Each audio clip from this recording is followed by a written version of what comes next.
Hi everybody, it's Dandruff with your news cartridge for Tuesday, July 24th, 2018. Welcome to Tuesday. Not much in the news today, but don't worry, the show must go on. It's still going to be a good one. If you want to learn more about today's stories, or if you want to jump around in today's episode, reference links along with their timestamps can all be found in the description below. Up on top today, we have a game with a bit of a controversial history, that being Fez by Polytron Corporation, led by one Mr. Phil Fish. Mr. Fish has had some interesting opinions in the past, but today we're actually not going to be talking about him. Fez is being pulled down from GoG tomorrow, an independent video game storefront serving as an alternative to Steam, which provides completely DRM-free games. Polytron has not commented on exactly why this decision was made, but many are suspecting it's due to the recent tweet GoG made promoting Postal 2 involving a Gamergate reference. As you may recall from last week, VG247 wet their diapers and then pulled their own support for GoG, and still have yet to issue them an apology for trying to associate the site with murder.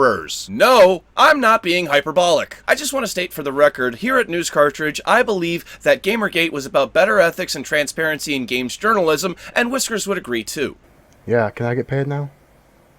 And if you've watched my show, then you would know that I've tried to be as transparent as possible. And yes, I do pay Whiskers. I'll pretty much tell anybody anything they want to know about the back end of this whole ordeal, including how much money I make, how many views I get, how many subs I gain or lose, what my sources are, and I have no problem disclosing sponsorships or relationships I may have with other video game developers or YouTubers. I think all of this is vital information for my audience to know if they want to know it. By the way, hi Musaya, you sexy, sexy beast. Mwah. Back to Fez. I think Polytron is making a mistake here. Even though the people who already own it will retain ownership, I feel like this isn't going to accomplish anything for either side. Ultimately, the consumer is denied future opportunity to buy Fez on GoG from what seems to be a voluntary misunderstanding of a controversial event. GoG will not lose support from News Cartridge over this, and while I do think what they did is in poor taste, I'm not going to misconstrue it into something it's not. It was a controversial advertisement for a controversial video game that caused controversy, and while it was GoG's decision to run the ad, no one seems to be addressing the Postal devs for having created it. I'm not saying they deserve any criticism either, but it seems that GoG is taking the fall for all of this even after they apologized. Are you tired of me talking about Gamergate?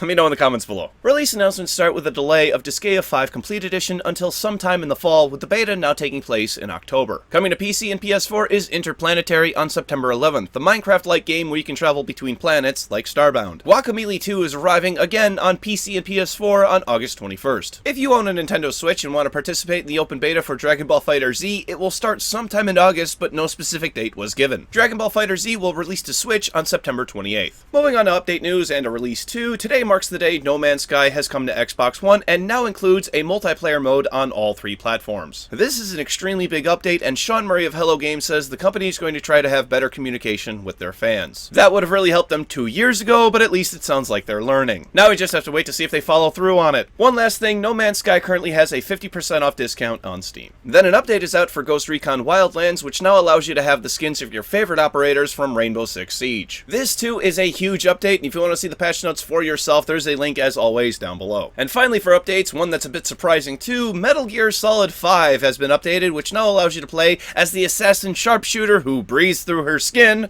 quiet. It also adds a new multiplayer mode and new single player missions. Then in backwards compatible news, the Silent Hill HD collection and Silent Hill Homecoming are now available on Xbox One, and they're also for sale on the Xbox Marketplace for a discount. Moving on from there, we have a little bit of an update and a correction to a story I did yesterday on lucky Pokemon in Pokemon Go, and it turns out they're actually not in the game yet. I had reported yesterday that they were part of the latest update, and even Niantic's own website says lucky Pokemon are ready for a new adventure. But then they tweeted this last night saying they are not currently available and said it would roll out when all trainers update their Pokemon Go app. No idea when that'll be. Oh, and on a side note, if you are going to ask for my Pokemon Go friend code, please be polite about it.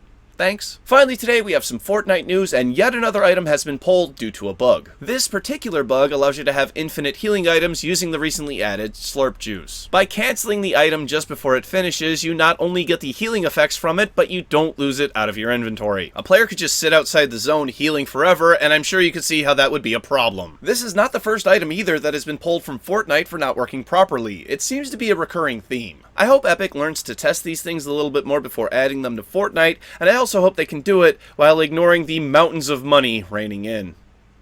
All of these games are out of Epic's reach. It's time for tomorrow's game releases. For PC, Champions of Titan, Camp W, and Fantasy Raiders. For PlayStation 4, Remothered, Tormented Fathers. For Xbox One, Candle, The Power of the Flame, Radiant One, Super Blackjack Battle 2 Turbo Edition, The Card Warriors, and Remothered, Tormented Fathers. Thank you very much, everybody. This has been News Cartridge. I am Dandruff. I will see you tomorrow. And they finally figured out why the computerized self-driving car crashed.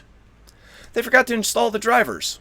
That joke felt like it was going nowhere. Click up here to watch the bonus episode for today's show. Click down here to watch yesterday's episode, which was about the winner of a $130,000 Fortnite tournament being accused of cheating. Both of those links are in the description down below. And click over here to subscribe to my wonderful, wonderful channel. Thank you. See you tomorrow. Bye-bye.